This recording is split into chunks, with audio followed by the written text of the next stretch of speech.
கலையாத கல்வியும் குறையாத வயதும் ஓர் கபடு வாராத நட்பும்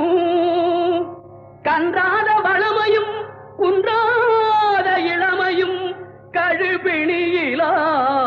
உடலும் தலியாத மனமும் அன்பு அகலாத மனைவியும் தவறாத சந்தானமும் தாழாத கீர்த்தியும் மாறாத வார்த்தையும்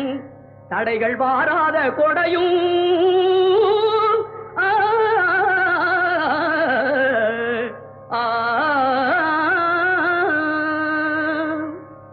தொலையாத நிதியமும்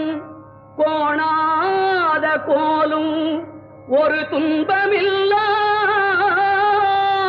வாழ்வும் குய்யனின் பாதத்தில் அன்பும்